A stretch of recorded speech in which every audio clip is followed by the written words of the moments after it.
It's that time of the year again. when we find out what it takes to get on top. That's this week on Motoring 2007.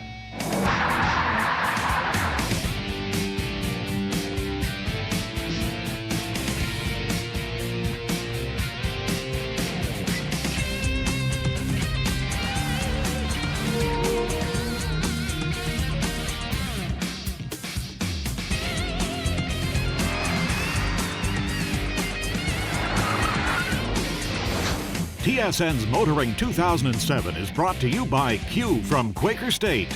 Unleash all your horses. And Michelin, a better way forward. The Docks Entertainment Center has been a landmark for over 12 years, and day and night it offers one of the best views of the city of Toronto. Well, once again, the Docks is home to Motoring's annual 1-hour Car of the Year special when we select the best in class for 2007. And standing by to unveil our overall top vehicle is Sanaz Dagan, Miss Speedorama 2006 and a finalist for Miss Swimsuit Canada. And joining her, Marguerite Vaught, voted Miss Grand Turner at the 2007 Molson Indy. And we'll also be hearing from you, our viewers, as we tally the results of the Motoring Car of the Year web poll. As usual, the entire motoring gang is here, well, with the exception of Bill Gardner. You know, it's impossible to get him into one of these tuxedos, although he might agree to wearing a bow tie later on. We'll see. Jim Kenzie will be coming by as he will be giving his views on the automotive universe and how it's unfolding. And with me now, the man behind the wheel every week on Test Drive, Graham Fletcher. And it's been a very special year for all of us. We've now been together 20 years. And later on, you're going to see Graham in his very first test drive, whether he likes it or not. But you know, Graham, back then, I don't know if the word is easier, but I think it was simpler to try and find the best of the best. Simpler is probably a good term. When you go back 20 years, there was probably only a dozen or so new car launches every year. 2006, the number had grown to around 50, and it's going to keep growing, which makes it very difficult. In fact, it's hard to find a bad car these days. Well, that's the other problem. When we started, it started off with the easy, the good cars, and then it went down to the not so good cars and the ones in between. This year, just about everything I tested ranked as a good, so it became very difficult to sort them out just to arrive at the 3 category finalists. Picking the winner from each of them, that's when the real hard work really did begin. As well as all of the nuts and bolts we have to figure out and test drive and do all of that sort of stuff, we also have to factor in things like marketing, significance, and consumer preference, because it is changing. And in the end, of course, the consumer is the biggest benefactor with all these new vehicles. All right, this is how things are going to work. Real simple. All our category winners will be eligible for the overall Car of the Year for 2007. Now let's get things started with a bang and check out the nominees for Best Performance Vehicle. The BMW M Coupe is a different sort of sports car. It's not the type you get in and drive, rather it's the type you wear, as the cozy cabin and form-fitting seats wrap around the driver. The sensation combines man and machine in a single entity. Its hyper-engine, flick-of-the-wrist gearbox and tenacious handling then bring a beaming smile, even when it's parked in the driveway. It's the stuff of automotive law. Slide a 500 horsepower supercharged engine under an aluminum hood, tweak the suspension, add bigger brakes and P285 40ZR18 rear tyres, and you have the Ford Shelby GT500. This thing warps off the line in a tyre shredding haze of blue smoke. Now, if only it went around corners as well as it goes in a straight line, the GT500 would win this category hands down. As it stands, well, it takes a gentle hand and a light boot to keep it on the straight and narrow. Audi is finally becoming serious about challenging BMW and Mercedes-Benz when it comes to producing an uber performance car. The S4 is fine, the RS4 is a blinder of mind-numbing proportions. The good news is that its power and panache is wrapped in a bold but understated body. Indeed, only the enormous 255/35 R19 tyres and bold fenders give the game away. When all is said and cars tested, who can overlook a 420 horsepower missile that puts its power to the pavement through a good all-wheel drive system and an active suspension? Not me, and so the RS4 picks up Motoring's Performance Car Trophy.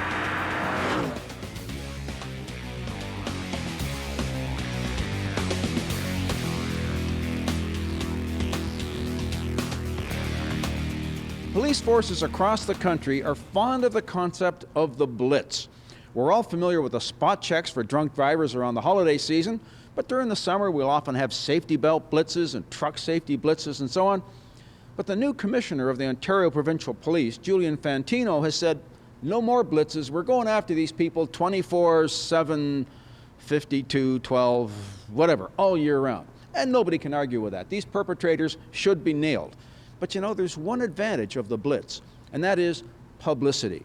If you focus on one particular issue, the media gets a little bit excited, and maybe the public thinks a little bit more about traffic safety. And God knows we all have to think more about traffic safety. We're just underway, and we'll be back as we continue our 1-hour Car of the Year special from the Docks Entertainment Centre in Toronto.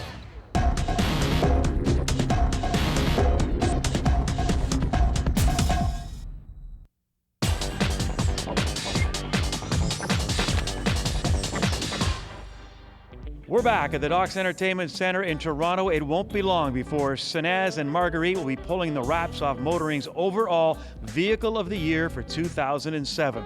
We'll also find out who you, the viewers, have selected. Now let's join Graham for our nominees in our next category. Each successive edition of the Hyundai Accent has been better than the car it replaces. The latest version follows this rule of thumb as it builds on the basics. It now rides on a longer 2500mm wheelbase and has a wider track. This ups the footprint, which helps the handling and increases interior space. The hatchback body design then adds the needed versatility. The Yaris was the first Toyota to use the company's Vibrant Clarity styling, a dictum that blends vibrant design with simple elements. The thing that stands out, quite literally, is the nose and grille. Nobody will mistake the Yaris for anything other than a Toyota. The second thing that leaps out is size. Riding on a 2550mm wheelbase, it's about the size of the previous generation Corolla. This means a lot of interior room and surprising rear seat comfort. The only thing that disappoints is the cost of adding anti-lock brakes. Think expensive. The Honda Fit is going to change the way many view affordable cars. It's fun to drive and loaded with the stuff expected of a more expensive ride. Along with a peppy engine that uses Honda's swanky VTEC variable valve train comes a 5-speed automatic transmission with paddle shifters, anti-lock brakes and surprisingly competent handling. The oversized 195/55 R15 tyres helping enormously. Then there's the practical side, plenty of space and seats that can be flipped and folded to suit the load. This package is good enough the Fit takes the small car under $18,000 crown with ease.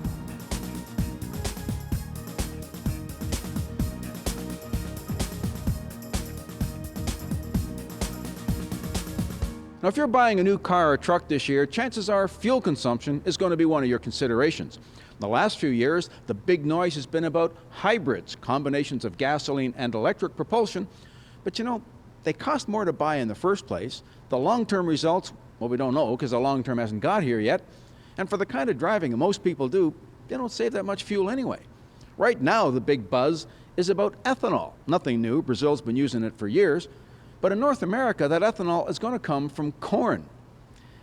And it's going to use a lot of energy to process it into ethanol. So we might end up using more oil than we save. And the government is going to have to subsidize production of ethanol. Increasing the demand is also going to raise the price.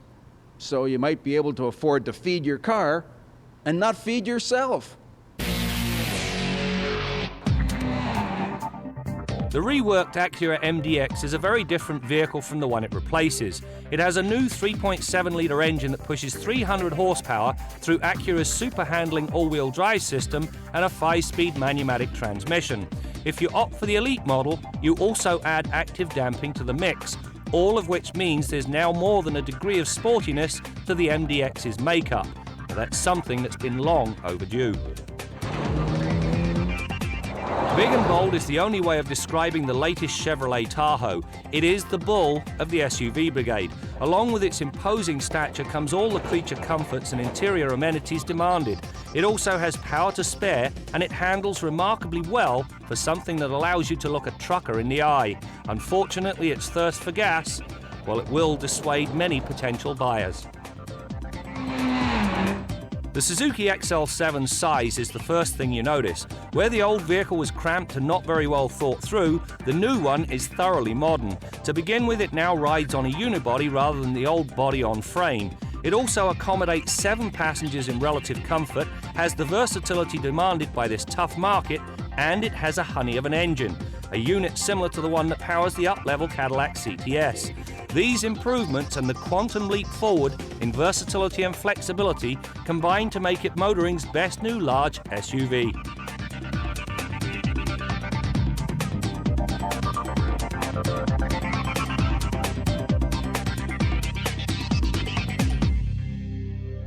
I'm personally taken very much with the Honda Fit. If there's one small car out there, and we've had a lot of them this year, that's just a lot of fun to drive, but still does all the things you want out of a small car and more, that's the one. We'll be back as we continue our 1-hour Car of the Year special.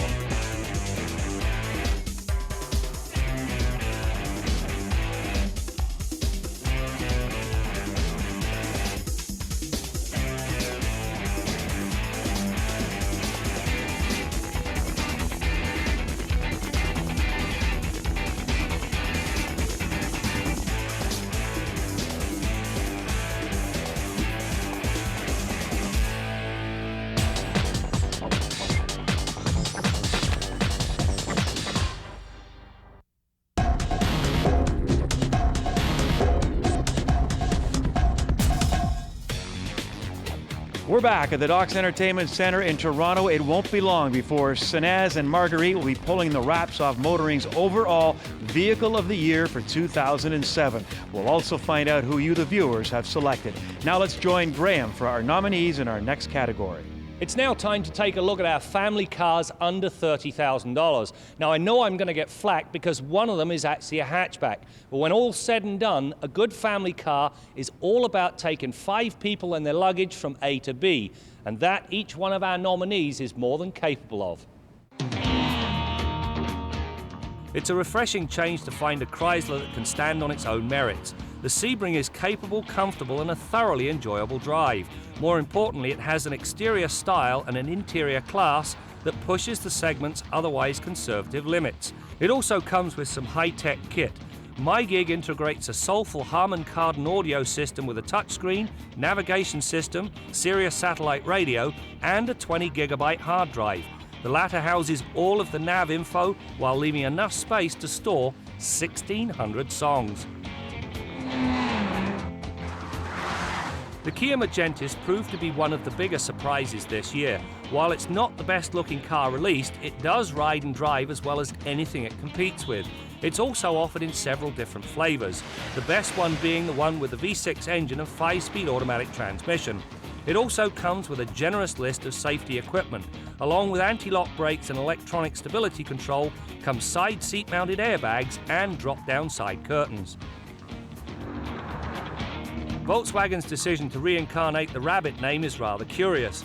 For old farts like me who remember the original Rabbit as the uninspired little runabout it was, this is probably not going to do the company much good. However, if the younger crowd latches onto it, it will go down as a masterful marketing move. The reason it resonates is simple.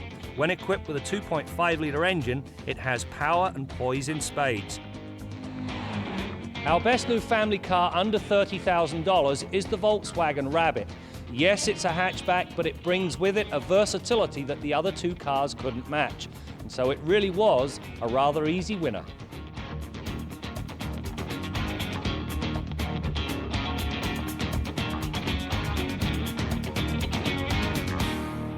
The car of the year for 2007 for me was probably the BMW 335 Ci. Just an absolutely outstanding design. The twin-turbo V6 is an amazing engine. The car is so much fun to drive. Now, if I was going for a grocery getter, I'd probably like to drive the VW GTI for all the same reasons. It's a nice-looking design, and it's a whole lot of fun to drive. You know, our next category, it's not my favorite, convertible. Yeah, when I was young, they were cool. Of course, I couldn't afford one. Now that I'm old and crotchety, it's either too hot or it's too cold to put the top down. Yet, Graham, I think I'm smack dab in the middle of the manufacturer's demographic. Absolutely. They're looking for people with a lot of discretionary income to get rid of. You know, and when they do buy a convertible, it's usually as a second car and not a primary mode of transportation. They like to drive the car and enjoy it top down, ruffle what hair you've got left with the wind. Now, on that note, let's go check out our best new convertible for 2007. The base G6 hardtop convertible is a decent set of wheels. However, the only way to go is with the GT and its performance package. This brings a more powerful 3.9-litre V6 engine, 18-inch wheels, and a 4-speed automatic transmission, among other things. The cost increase for all of this kit is more than offset by the manner in which it drives. Simply, it transforms the car from boulevardier to something with a decidedly sportier bent. It also means this car is as good a hardtop drop-top as anything on the market, but without the prohibitive price. If you can get over the lack of a meaningful trunk, the Satin Sky Redline is a blast to drive. The difference is what provides the power, a 2-litre engine that comes with a turbocharger. When so equipped, the Sky blows a very healthy 260 horsepower and 260 pound-feet of torque to its rear wheels. Factor in the 245/45 R18 tyres, a good electronic stability control system and a tweaked suspension, and putting a wheel wrong becomes a challenge, one to be relished on a warm summer's day. After years of flogging the so-so cabriolet, VW is getting serious about open-air driving with the new EOS. For starters, it has a tight platform and a retractable hardtop roof panel that includes a glass sunroof.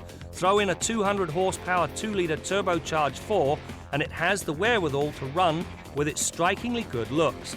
The fact it handles just as well, thanks to sensibly sized 235/45 R17 tyres, and has a balanced suspension, is the icing on a very tasty cake.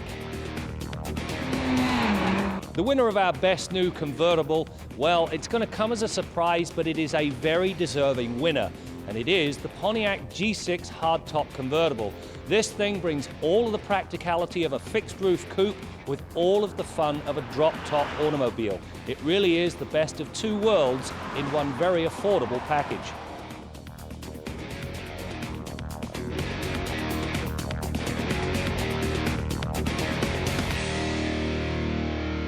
Normally we're heading to the Quaker State Garage right now and joining Bill Gardner for some mechanical tips, but this is the time of the year when we all have an opinion on the good, the bad, and the ugly in the automotive industry, and Bill is no different.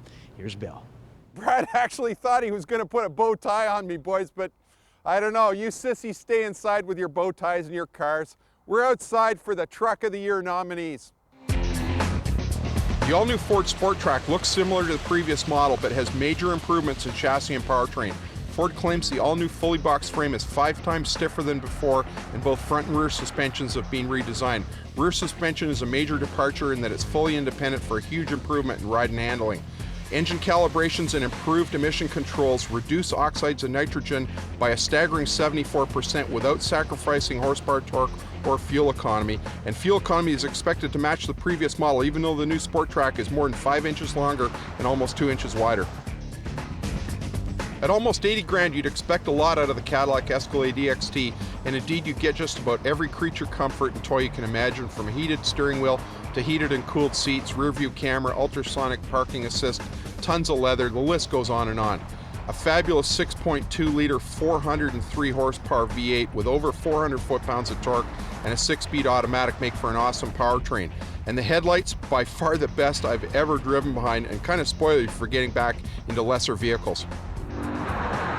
The new Avalanche loses the plastic body cladding, gets all new sheet metal, and improved chassis and suspension with coilover front suspension, stronger frame, wider track, new power rack and pinion steering for impressive ride and handling, even on such a large vehicle. The Flex Fuel 5.3-litre V8 is E85 compatible and runs in 4-cylinder mode during part throttle cruise or deceleration to save fuel. The Avalanche is a lot of bang for the buck, fun to drive, and definitely our motoring Truck of the Year. We'll be back as we continue our 1-hour Car of the Year special from the Docks Entertainment Center in Toronto.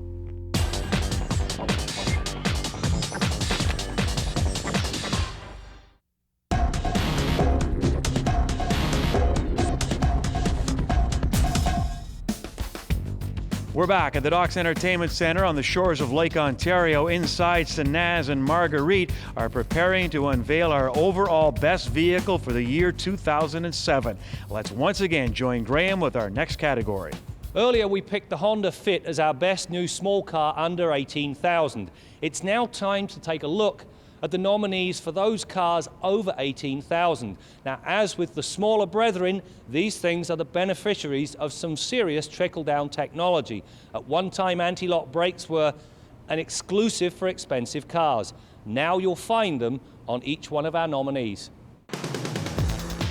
Hyundai is becoming a major force in the automobile business. If you look at the Elantra, it's not difficult to understand why. It's considerably bigger than the previous car. The wheelbase grows by 40 mm, it's 50 mm wider and 65 mm taller, which brings the roomy comfort now demanded. It's also peppy with a 2-litre 4 that pushes 138 horsepower and 136 pound-feet of torque. It has decidedly decent handling and a comprehensive safety list. The knock is the fact that anti-lock brakes are not standard across the entire range. Pity. The new SX4 and its 5-door design brings Suzuki closer to the mainstream market than it typically strays, and for several important reasons. First, the styling is perky and not as quirky as Suzuki's of old, and it has the size needed to compete with its key competition. It also comes with a peppy 2-litre engine and a 3-mode all-wheel drive system that allows the driver to shift between front and all-wheel drive on the fly. This is a welcome rarity at this end of the price ladder. Occasionally, a vehicle comes along that forces a sea change in the way a given segment is viewed. If it's good enough, it can also change the expectations of the buying public. The new Rondo is going to join the ranks of the remembered, and simply because it's capable of doing what many larger cars are incapable of, and that's carrying 7 people in relative comfort. It's also the only affordable crossover offered with a V6 engine option. Adding the 2 extra pots means the Rondo has the power to do what it's supposed to do without being a gas hog. This combination makes it the best small car over $18,000.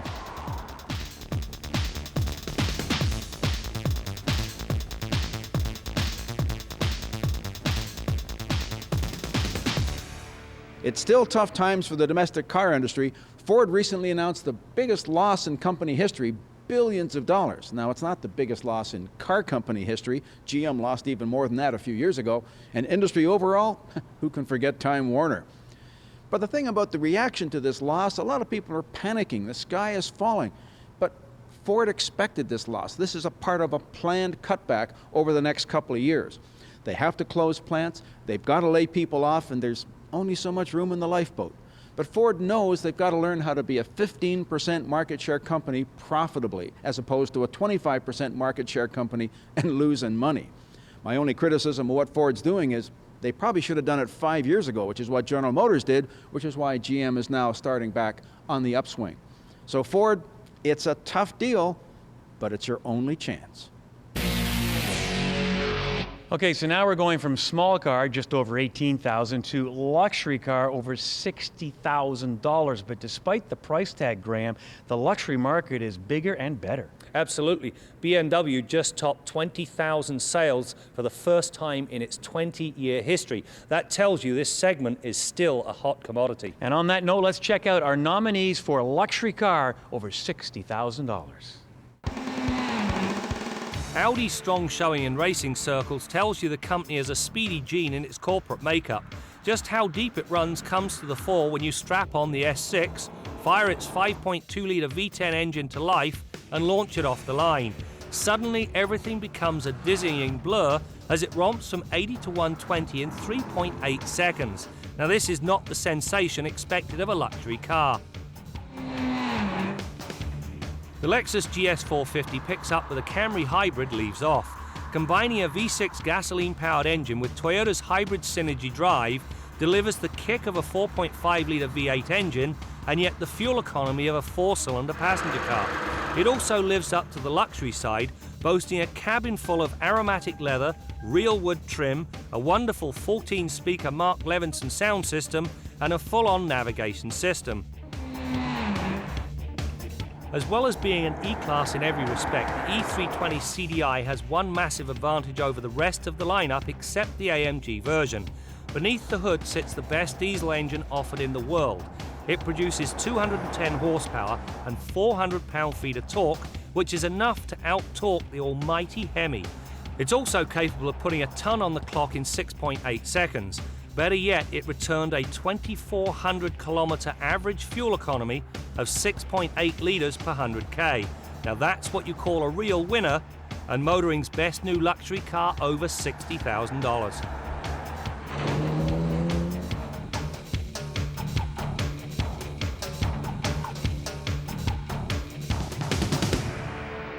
As a grocery getter or something to use around town, I would pick the new Honda Element SC. It's a Element with front-wheel drive, big wheels, you know, kind of sporty-looking, loud sound system, but it's got a lot of space. It's very practical. And cost no object, I picked the new Ferrari 599 GTB. V12 engine, 620 horsepower, 330 kilometers an hour, and it's comfortable. It's got a big trunk. You can drive across country with it. We'll be back as we continue our Car of the Year 1 hour special on TSN. Test Drive with Graham Fletcher. Now, for some odd reason, he's asked me to meet him out here in the country, which seems like a strange place to test a car. Do you hear something?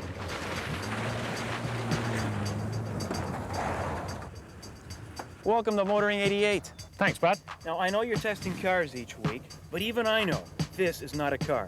No, that's right. This is one of the latest 4x4s. This is the Nissan Pathfinder. But what kind of test drive are you going to put it through? With this vehicle, we're going to be both on and off-road, so jump in, fasten your seatbelt, and hang on to your hat.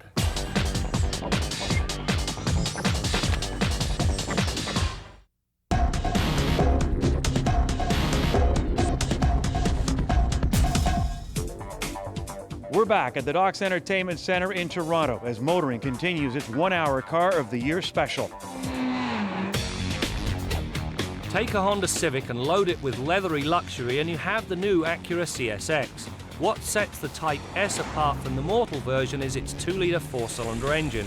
Where the base car is capable, the Type S is a high flyer with a brisk turn of speed and much better road manners. Some, however, will find the ride a tad too sporty for everyday use.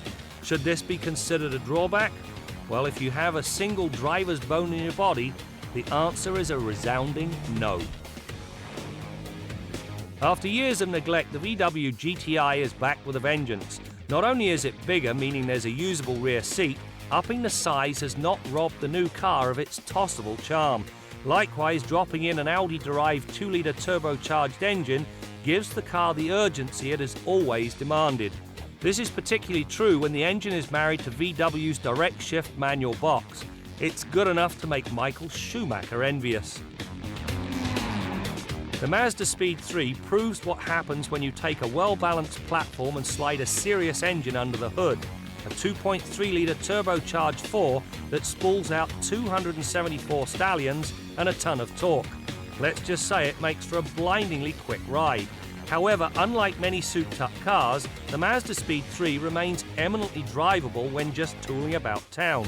The suspension is much stiffer, but it does not beat the riders up. Add to that a tastefully attired interior, and you have a delightful ride. Good enough, in fact, it wins Motoring's Affordable Performance Award for 2007.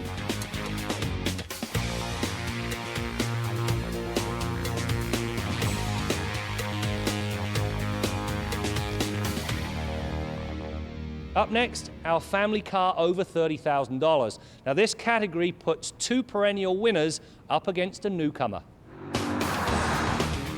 The Saturn Aura is the best car GM has turned out in many a long year. It has style, substance, and one of the sweetest V6 engines offered when equipped with the up-level 3.6-litre motor. It also has room and comfort. Better yet, it has an agility that belies its size. The lone disappointment is the quality of the plastic used on the door panels. Simply stated, it's not up to the rest of the car's very high standards. That aside, this car gives the Saturn franchise something to celebrate and, more importantly, sell. The Toyota Camry combines the best of both worlds. When cruising, it delivers the fuel economy of a smaller 4-cylinder car. Mat the gas, and with the gas and electric sides giving their all, it has the performance of a V6 engine. Add to that lot a comfortable, classy interior, room for 5 adults and their luggage, and well, you have a sneak peek at the car of tomorrow. Since its introduction as a 1981 model, the Nissan Maxima has been the benchmark in the sporty family sedan category. Key changes for 07 include a bolder exterior look and a more refined interior. The latter is something long overdue. However, the heart of the car remains its powerful 3.5-litre V6 engine. This and the car's ability to carve a fast corner bring a smile-per-mile quotient that's difficult to beat. The downside is the continuously variable transmission. The manner in which it works seems to take some of the edge off the promised performance. Our best new family car over $30,000 is the Saturn Aura. Quite simply, it is the best sedan GM has produced in many a long year, which made it a rather simple choice.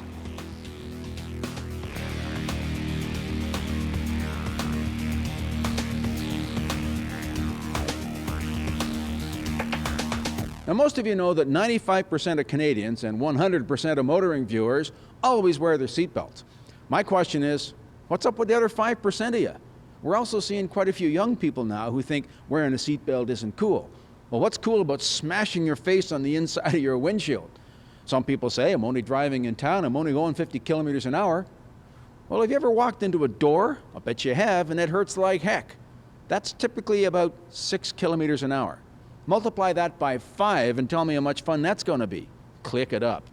Now, speaking of stupid, there was a case recently where a bunch of guys were driving in a vehicle, big crash, the driver was drunk, the guys are tossed free, and the passengers sue the driver for injuries, and they get millions of dollars, and none of them was wearing a seatbelt. Now, if there's anything stupider than not wearing your seatbelt, it's some judge giving guys millions of dollars for not wearing their seatbelts.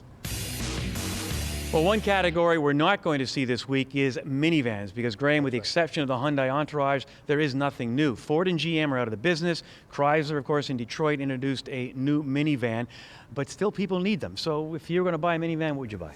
If I were buying, probably the Honda Odyssey or the Kia Sedona. The reason being, they offer seating for 7, comfortable seating for 7, which is important, as well as decent cargo capacity behind the third row. Those would be the two I'd look at. And I'd be happy with either one, although I have a friend and she said, quote, I'll never be caught dead in a minivan, and she liked the Nissan Quest. But now let's go from minivans to maybe a more popular segment, and that's crossover. Absolutely. The crossover is probably spelling the demise of the minivan. Now, the one thing about them is they cover an awful lot of ground. Some pick up on SUV traits, others station wagon, some bring in a little bit of minivan. On that note, let's check out the 3 very different nominees for crossover of the year.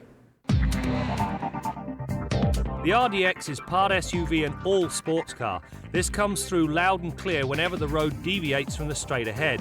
Obviously, a turbocharged engine, taut suspension and flat handling help, but so does the super handling all-wheel drive system.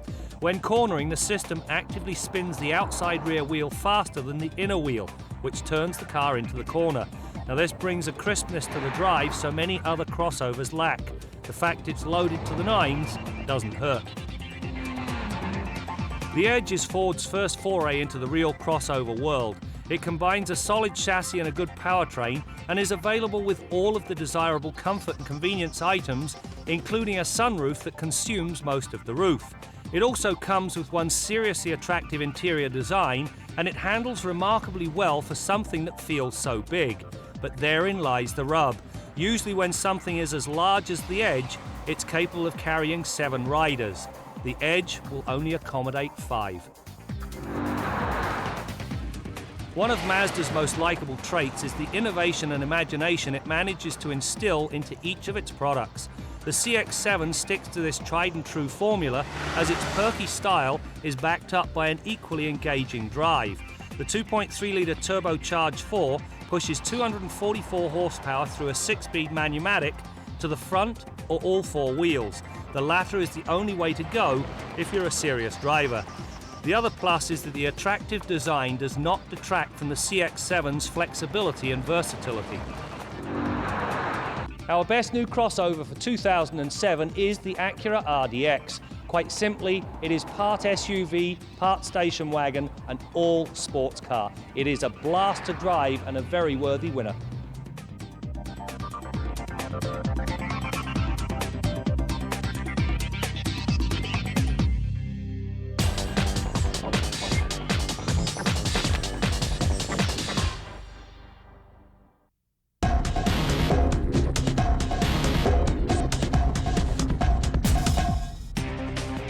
We're back at the Docks Entertainment Center in Toronto. Sanaz and Marguerite are standing beside our overall best vehicle for 2007, and we'll be pulling the wraps off it shortly. Well, earlier, the Mercedes E320 diesel won our luxury over $60,000 category. Now we have a category that Graham is calling affordable luxury. And Graham, sounds like an oxymoron to me. Well, it's not really, because these cars bridge the gap from your average mid-size family sedan and the luxury cars, and typically all come in somewhere around about $50,000, which for my money is still affordable. On that note, let's check out our 3 nominees for Affordable Luxury Car of the Year. The BMW 335i has one thing its competition cannot match. The engine is worth the cost of the car alone. Along with exemplary handling, powerful brakes and a delightful interior comes said engine. Bolting on 2 turbochargers transforms the car from highly entertaining to a road ripper. Credit the 300 pound-feet of torque at just 1400 RPM. Now this brings a quick 0 to 100k time of 5.3 seconds. More importantly, it romps from 80 to 120 in just 3.4 seconds. There was little wrong with the old G35. The new one is much better. It's handsome, the leather is full, the plastic's nicely textured, and it's loaded with the creature comforts demanded of a good luxury sedan. It also ups the performance side of its personality. With 280 horsepower and 270 pound-feet of torque on tap, the G35X whisks its riders to 100k in 6.8 seconds and completes the 80 to 120 passing move in an equally impressive 6 seconds. Adding the security of a good all-wheel drive system that ensures the poop is put to pavement in a fast and seamless fashion. The original Lexus ES250 was one of the most egregious examples of badge engineering. In reality, it was little more than a high-end Camry with a Lexus logo plastered to its nose. The new ES350 is anything but, as it embodies all things Lexus. It now has form, presence, and a boatload of high-tech amenities. It's also an eminently drivable set of wheels given its luxurious bent. The winner of the affordable luxury category was a runaway winner, and primarily because nobody could keep up with its twin turbocharged engine. Our best new affordable luxury car is the BMW 335i.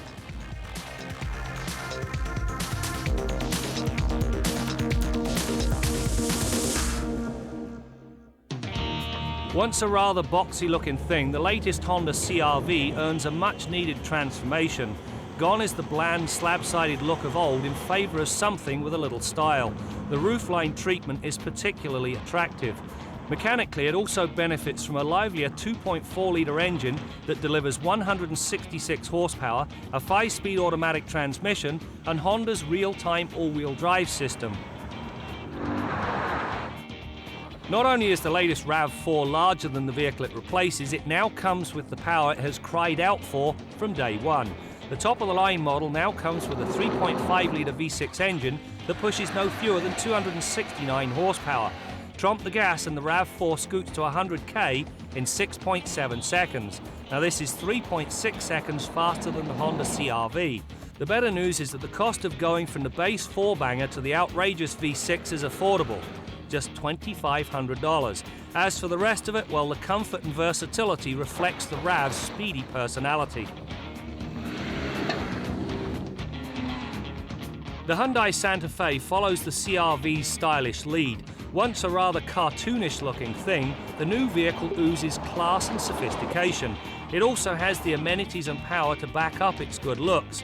The up-level vehicle, for instance, features a 3.3-litre V6 that pushes 242 horsepower through a 5-speed automatic and a decent all-wheel drive system. It also has all the desirable electronic safety aids. Likewise, there's appreciably more comfort and content. The bottom line is simple. The new Santa Fe is the class of the breed, and so it wins Motoring's best new small SUV, hands down.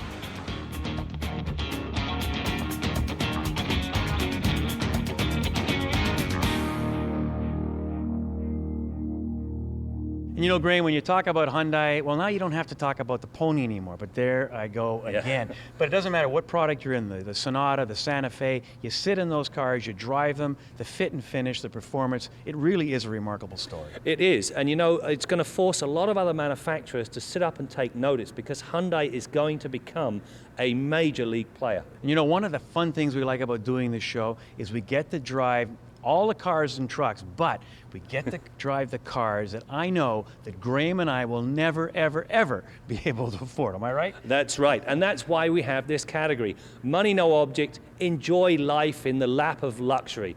Let's check out our prestige cars for 2007. There's an old saying, go big or go home. The Bentley Continental Flying Spur is a prime example. Obviously, having a twin-turbo 6-litre W12 engine says big. It produces 552 horsepower and no less than 479 pound-feet of torque at an amazingly low 1600 RPM. However, where this engine truly excels is in the mid-range. In spite of having to motivate 5,500 pounds of leather-lined luxury, it zips from 80 to 120k in 3.3 seconds. Obviously, the cost of operation, well, it's equally big. At wide open throttle, this thing consumes a litre of gas for every kilometre you keep the hammer down.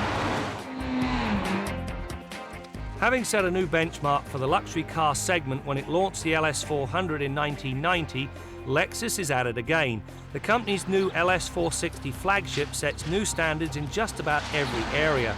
From its 4.6-litre V8 engine and the world's first 8-speed automatic transmission to the interior's unbridled elegance, it is destined to be a home run with the well-heeled. As with its predecessors, the new S-Class is the Benz flagship. It blends size and comfort with safety and security, especially when equipped with the company's latest 4MATIC all-wheel drive system. By splitting the workload between all four wheels, especially when you're talking about the S550 and its 382 horsepower, means each tyre has to do less work.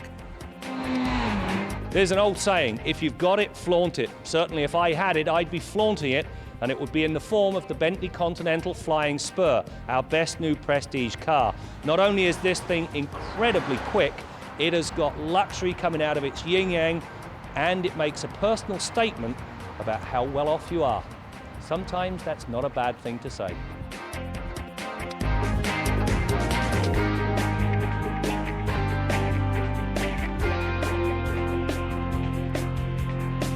Well, Brad, I know you don't totally agree with me on this, but I mean, look at this crop of trucks this year. We're getting a little bit excessive on engine power, engine size and weight of the vehicles. It's just getting a little bit out of hand, don't you think?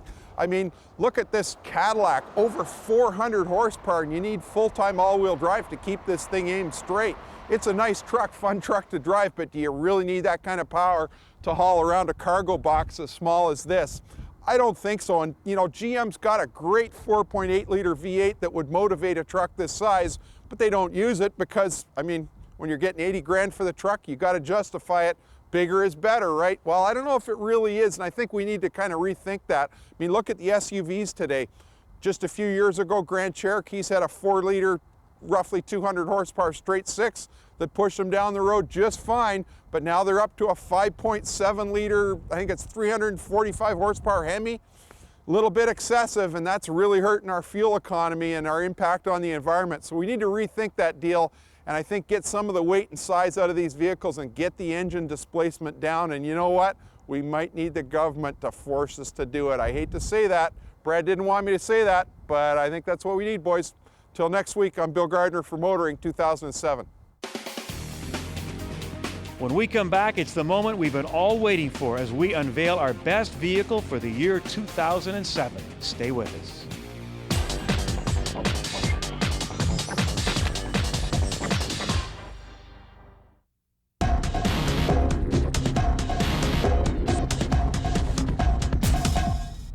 We're back at the Docks Entertainment Center in Toronto as we continue with our Car of the Year special. We've now reached that moment we've all been waiting for when we finally unveil our overall best vehicle for the year 2007. And we'll join Graham with that announcement in just a moment. But first, as we do every year, here's Jim Kenzie with his thoughts on who should win the award. Now, regular viewers, and I hope that includes all of you, may recall that Brad and Graham don't give me a vote in Motoring's Car of the Year, which means, of course, that they usually get it wrong. Now, this year it's going to be tricky because there's no one car that really stands out. You look at some of the other awards, Toyota Camry has won one, Volkswagen GTI has won one, Saturn Aura has won one. Now, my choice, there's a number of reasons. First of all, it's a good car. Secondly, it's an affordable car, and it's in a segment that means something. It's not some exotic, high-performance sports car that nobody really buys. And I'm not saying it's a sympathy vote, but there is a good news component to this choice. It's a comeback for a brand, it's a comeback for a car company, and it's a comeback for the domestic industry. My choice for Car of the Year, the Saturn Aura. Graham? You know, Jim, sometimes you get them right and sometimes you get them wrong. Ladies and gentlemen, I give you Motoring's Car of the Year for 2007. It is the Saturn Aura. As I said earlier, this is the best car GM has produced in many a long year, with the exception of the Corvette. It's roomy, it handles very nicely, it's comfortable, good fuel economy, and if you go with the up-level car, you actually get one of the best V6 engines on the market. The 3.6-litre unit, well, it started out life under the hood of a Cadillac. Who'd have thought it? A Caddy motor in a new Saturn.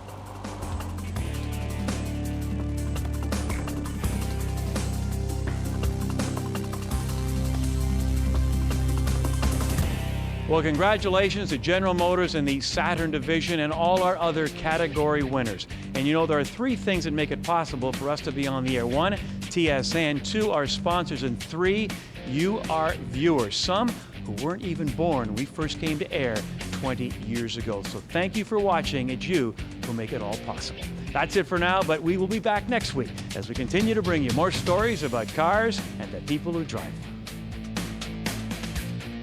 TSN's Motoring 2007 has been brought to you by Q from Quaker State. Unleash all your horses. And Michelin, a better way forward.